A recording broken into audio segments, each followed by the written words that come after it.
अस्सलाम वालेकुम students.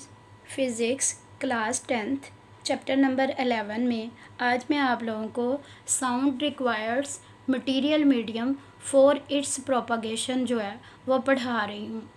Like light waves which are electromagnetic in nature. आपने पहले पढ़ा हुआ है कि जो लाइट वेव्स होती हैं वो इलेक्ट्रोमैग्नेटिक नेचर होती हैं, यानी कि उनको जो है वो प्रोपागेट करने के लिए किसी मीडियम की ज़रूरत नहीं होती। And can also pass through vacuum, यानी कि वो वैक्यूम में से गुजर जाती हैं। Sound waves required material medium for their propagation. आपने वहाँ पे जो मैकेनिकल वेव्स थी उसमें आप लोगों ने यही पढ़ा था कि मैकेनिकल वेव्स में जो थी उसको मीडियम की जो है मीडियम रिक्वायर्ड होता है प्रोपागेट करने के लिए, और उसमें हमने साउंड वेव्स एग्जांपल भी लिखी थी। This can be proved by bell jar apparatus। The bell jar is placed on the platform of vacuum pump. देखो, वैक्यूम पंप के प्लेटफॉर्म के ऊपर जो है एक बेल जार apparatus जो है वो रखा हुआ है। ये आपका वैक्यूम पंप है, ठीक है। ये आपका ग्लास का जो है एक यार बना हुआ है। ये इसके अंदर एक बेल जो है वो उसको जो है वो लटकाया गया है, ठीक है। और इसको जो है बाहर से इलेक्ट्रिक सप्लाई के लिए जो है या पावर सप्लाई के लिए इसको यहाँ पे कनेक्शन दिया हुआ है, ठीक है। अब देखो, इसके अंदर जो है पंप की मदद से जो है जार के अंदर जो है वो जो है एयर जो है वो फिल की हुई है। और जैसे ही हम क्या करेंगे, यहाँ से स्विच ऑन करेंगे तो बेल जो है यहाँ पे जो है वो वाइब्रेट करना शुरू कर देगी, जिसकी वाइब्रेशन हमें क्या कर रही होंगी, दिखाई भी दे रही होंगी और सुनाई भी दे रही होंगी। उसके बाद आप क्या करोगे, पंप से जो है हवा जो है वो क्या करना शुरू कर दोगे, उसमें से जो है वो निकालना शुरू कर दोगे। जार के अंदर से जो है वो वैक्यूम पंप की मदद से हवा बाहर निकालना शुरू कर दोगे। आप देखोगे कि आवाज़ जो है वो आहिस्ता आहिस्ता क्या हो रही है, कम हो रही है, और आखिरकार बिल्कुल क्या हो जाएगी, ख़त्म हो जाएगी। यानी कि जब इसके अंदर से आपके जो ग्लास जार है उसके अंदर से हवा ख़त्म होगी, एयर बिल्कुल जो है वो ख़त्म हो गई, तो हमें बेल तो अब भी बज रही है। देखें, हमने उसको ऑफ़ नहीं किया, बेल जो है वो अभी भी वाइब्रेट कर रही है। इट मीन्स कि अभी भी वो रिंग कर रही है, लेकिन हमें दिखाई तो दे रही है लेकिन सुनाई नहीं दे रही। इट मीन्स के साउंड को जो था वो प्रोपागेट करने के लिए क्या थी, मीडियम रिक्वायर्ड था, जो कि यहाँ पे हमने उसको क्या मीडियम प्रोवाइड किया हुआ था, एयर जो था वो मीडियम प्रोवाइड किया हुआ था। जैसे ही एयर को वहाँ से जो है वो हमने जो है वो रिमूव कर दिया, ठीक है, तो वहाँ पे क्या हो गया, वहाँ पे जो है साउंड जो है वो आहिस्ता आहिस्ता जो है वो फीबल होती गई और जो है आखिरकार जो है वो बिल्कुल ख़त्म हो गई। और यही लिखा हुआ है, आसान से है, आप लोगों ने डायग्राम इसकी जो है लेबल डायग्राम जो है वो बनानी है। An electric bell is suspended in the bell jar with the help of two wires connected to a power supply।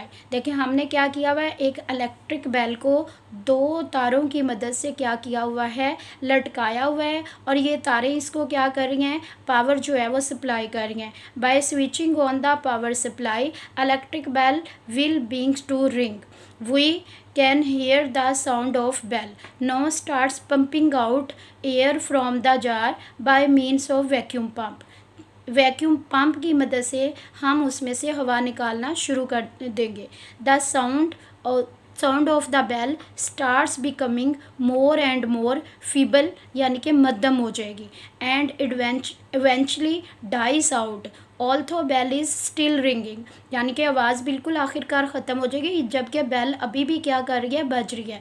When we put the air back into the jar we can hear the sound of the bell again.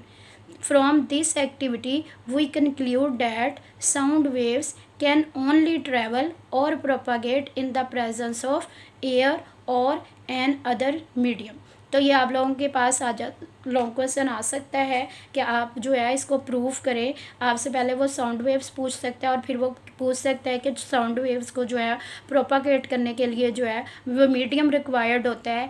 आप इसको जो है experimentally क्या करें, prove करें। तो आपके पास ये एक्सपेरिमेंटली यहाँ से क्या आ जाएगा, द बेल जार ऑपरेटस से लेके यहाँ तक पूरा जो है वो आपके पास आ जाएगा, और सारा डायग्राम आप जो है वो बनाओगे इसकी।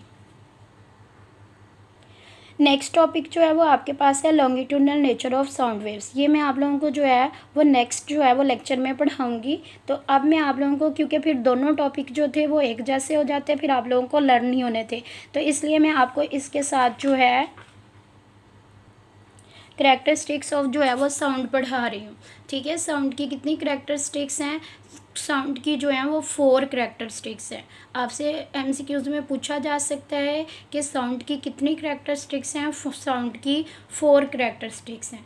नंबर 1 लाउडनेस आ जाती है, नंबर 2 पिच आ जाती है, नंबर 3 क्वालिटी आ जाती है, और नंबर 4 जो है वो आपके पास जो है वो इंटेंसिटी ऑफ साउंड आ जाता है। तो क्या है, there are 4 characteristics of a sound. इस तरह आप लिख के number 1 loudness. Loudness is the characteristic of sound by which loud and faint sound can be distinguish. देखो, अगर हम जो है वो ऊंची और मध्यम आवाज़ में फ़र्क को हम क्या कहेंगे? लाउडनेस कहेंगे। लाउड एंड फेंट, ऊंची और मध्यम आवाज़ में फ़र्क को हम क्या कहते हैं? लाउडनेस कहते हैं। उसके बाद इसकी ये एग्जांपल आ गई, डेफिनेशन आ गई और एग्जांपल आ गई। When we talk to our friends our voice is low, but when we address a public gathering our voice is loud. और यहाँ तक आपके पास इसकी एग्जांपल आ गई। उसके बाद फैक्टर्स आ रहे हैं कि कितने फैक्टर्स जो हैं वो लाउडनेस को जो है वो इफ़ेक्ट करते हैं। Loudness of a sound depend upon a number of factors. यहाँ पे भी नंबर ऑफ फैक्टर्स की डिपेंड अपॉन 4 फैक्टर्स। आप नंबर्स की जगह क्या लिख लोगे? 4 फैक्टर्स लिख लोगे। ठीक है, और फैक्टर्स क्या आ रहे हैं? Amplitude of vibrating body. Number 1 क्या आ जाएगा? एम्पलीट्यूड ऑफ वाइब्रेटिंग बॉडी आ जाएगा। The loudness of sound varies directly with the amplitude of the vibrating body. यानी कि अगर हम वो वाइब्रेटिंग बॉडी के एम्पलीट्यूड के साथ क्या होती है? तब्दील होती है। The sound produced by sitar will be loud. जो सितार से साउंड पैदा होगी वो लाउड होगी। If we pluck its wire more violently, अगर हम ज़्यादा तेज़ी से, ज़्यादा शिद्दत से उसकी जो है वो स्ट्रिंग जो है उसको जो है वो प्लग करेंगे तो वो ज़्यादा जो है वो साउंड प्रोड्यूस होगी। इट मीन्स कि हमने उसका एम्पलीट्यूड क्या कर दिया? ज़्यादा कर दिया। When we beat a drum forcefully the amplitude of its membrane increases and we hear a loud sound. तो ये आपके पास 2 एग्जाम्पल्स आ गई। ठीक है, लाउडनेस क्या होती है? आपके एम्पलीट्यूड के साथ जो है वो वेरी करती है। अगर एम्पलीट्यूड इंक्रीज़ हो जाएगा तो लाउडनेस भी क्या हो जाएगी? इंक्रीज़ हो जाएगी। और अगर एम्पलीट्यूड जो है वो कम हो जाएगा तो लाउडनेस भी क्या हो जाएगी? कम हो जाएगी। उसके बाद जो है नेक्स्ट जो है वो फैक्टर जो है एरिया ऑफ वाइब्रेटिंग बॉडी है। ठीक है, the loudness of sound also depend upon the area of the vibrating body. इसमें भी आप लोगों ने याद रखना है कि अगर जो है एरिया ज़्यादा होगा तो लाउडनेस भी ज़्यादा हो जाएगी, और अगर एरिया कम होगा तो लाउडनेस भी क्या हो जाएगी? कम हो जाएगी। साथ में उसने एग्जांपल्स दी हुई हैं। Sound produced by large drum is louder then that of small one because of its large vibrating area. ठीक है, क्या कह रहे हैं कि sound produced by large drum जो होगा उसका एरिया भी क्या होगा? ज़्यादा होगा। ठीक है, और बाय स्मॉल वन, एक छोटे ड्रम के मुकाबले में, तो उससे साउंड भी क्या होगी? लार्ज जो है वो साउंड प्रोड्यूस होगी। एक एग्जांपल यहाँ तक आ गई है आपकी। ये सेकंड वाली एग्जांपल आ रही है। If we strike a tuning fork on rubber pad a feeble sound will be heard, but if the vibrating tuning fork is placed vertically on the surface of a bench, देखें bench की जो surface होगी वो ज़्यादा होगी, उसकी क्या होगी? ज़्यादा होगी। जबकि आपके पास जो है रबर पैड उसकी क्या होगी? कम होगा एरिया। इसी वजह से उससे साउंड भी क्या होगी? बेंच से जो है वो लाउडर साउंड जो है वो प्रोड्यूस होगी। तो इसकी ये 2 example. From this we can conclude that loudness increases with the increase of the vibrating body and vice versa. आप ये जो 2 लाइनें हैं ये आप कहाँ पे कर लोगे? पहली वाली 2 लाइनों के साथ मिला के लिख लोगे और उसके बाद उसकी एग्जाम्पल्स लिखोगे। सबसे पहले वाली फर्स्ट वाली 2 लाइन्स आ जाएंगी एरिया ऑफ वाइब्रेटिंग बॉडी की, और फिर लास्ट वाली जो है वो 2.5 लाइन्स आ जाएंगी, और फिर आप बीच में जो है 2 एग्जांपल्स दे दोगे। और अगर शॉर्ट आ जाता है तो एक एग्जांपल काफ़ी है और पहली वाली एग्जांपल आप लोगों ने लिख देनी है। उसके बाद नेक्स्ट आपके पास आ रहा है distance from the vibrating body. Loudness of sound also depend upon the distance of the vibrating body from the listener. यानी कि सुनने वाले से फासले पर भी क्या है? जो है फासला होता है कि हम कितने फासले से जो है आवाज़ सुन रहे हैं, उस पर भी जो है वो लाउडनेस जो है साउंड की वो डिपेंड करती है।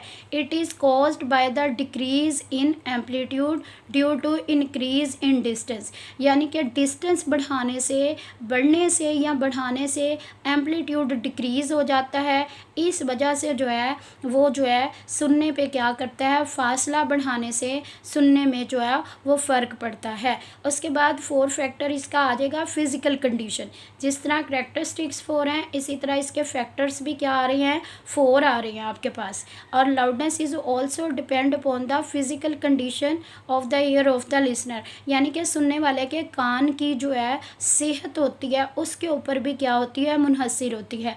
A sounds appear louder to a person with sensitive ear, यानी कि जिस शख्स का कान बिल्कुल सही है उसके लिए वही आवाज़ क्या होगी, ऊंची होगी। Then to a person with defective ear, ऐसे पर्सन के मुकाबले में जिसके कान में जो है वो कोई ख़राबी है। ठीक है, तो ये आपके पास आ गया। However, there is a characteristics of sound which does not depend upon the sensitivity of the ear of the listener and it is called intensity of sound। वो कह रहा है एक यहाँ पे, और देखो आपसे पूछा जा सकता है कि कौन सी जो है वो characteristics जो है वो जो है लाउडनेस पे डिपेंड नहीं करती। तो आप लोगों ने याद रखना है कि जो इंटेंसिटी है, इंटेंसिटी जो है वो लाउडनेस पे क्या करती है, डिपेंड, लाउडनेस जो है वो इंटेंसिटी पे क्या करती है, डिपेंड नहीं करती।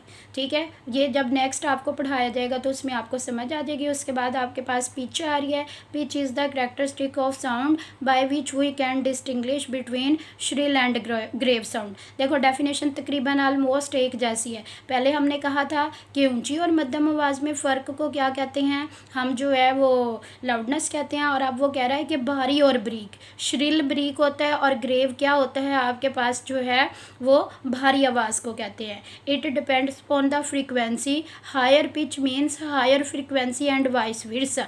The frequency of the voice of ladies, ये इसकी एग्जांपल आ जाएगी, ये डिपेंडेंस आ जाएगी, ये आपके पास इसकी क्या आ जाती है, एग्जांपल जो है वो आपके पास आ जाती है।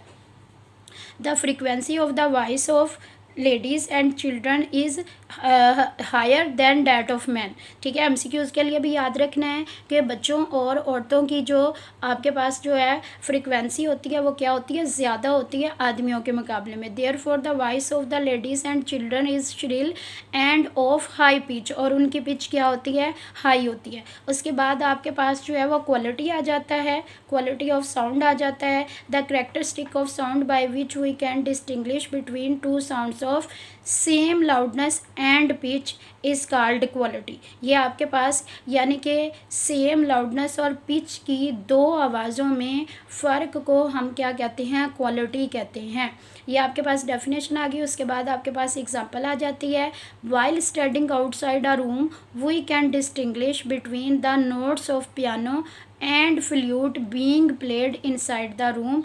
This is due to the difference in the quality of these notes। यानी कि हम जब किसी दो पर्सनस के दरमियान उस आवाज़ों में जो है वो फ़र्क जो है वो करते हैं, वो किस वजह से करते हैं कि उनके जो नोट्स होते हैं उनमें उनकी क्वालिटी में डिफरेंस आता है। यानी कि वेव फॉर्म्स जो हैं हम सबकी एक दूसरे से क्या है, डिफरेंट है, जिसकी वजह से हमें एक दूसरे की क्या होती है, पहचान होती है। देखें अगर जैसे उसने एग्जांपल दी हुई है कि कमरे के बाहर जो हैं वो अगर जो है वो फ्लूट और जो है पियानो वगैरह जो है वो बजाए जा रहे हैं और आप कमरे के अंदर हैं तो आप वहाँ से भी पहचान कर सकते हैं। या इसी तरह आपके अगर कोई से दो दोस्त बाहर बातें कर रहे हैं, आप वो दिखाई नहीं दे रहे लेकिन आप बता सकते हैं कि ये कौन कौन से दो लोग जो हैं वो बातें कर रहे हैं। तो इसका मतलब यही है कि उनकी वेव फॉर्म डिफरेंट होने की वजह से हम उनकी आवाज़ों में क्या कर रहे हैं, फ़र्क जो है वो कर रहे हैं।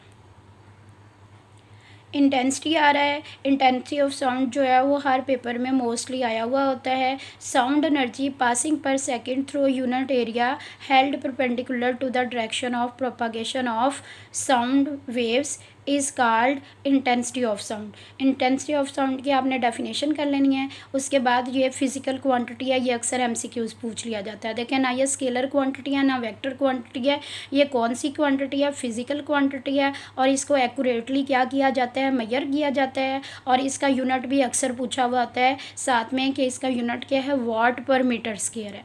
ठीक है। आपकी करैक्टरिस्टिक्स ऑफ साउंड की 4 ही करैक्टरिस्टिक्स हैं और 4 ही फैक्टर्स हैं जो लाउडनेस पे क्या करते हैं, जो है वो इफ़ेक्ट करते हैं। लॉन्ग क्वेश्चन आ सकता है, अगर लॉन्ग नहीं आता तो कोई एक करैक्टरिस्टिक्स जो है वो शॉर्ट में ज़रूर आई होती है। और इंटेंसिटी हो सकता है 2 आई हो, इंटेंसिटी तो उन्हें बहुत पसंद है, इंटेंसिटी उन्होंने ज़रूर जो है वो दी होती है। आप लोगों ने इस लेक्चर को अच्छे तरीके से जो है वो लर्न कर लेना है। ओके स्टूडेंट्स, अल्लाह हाफिज़।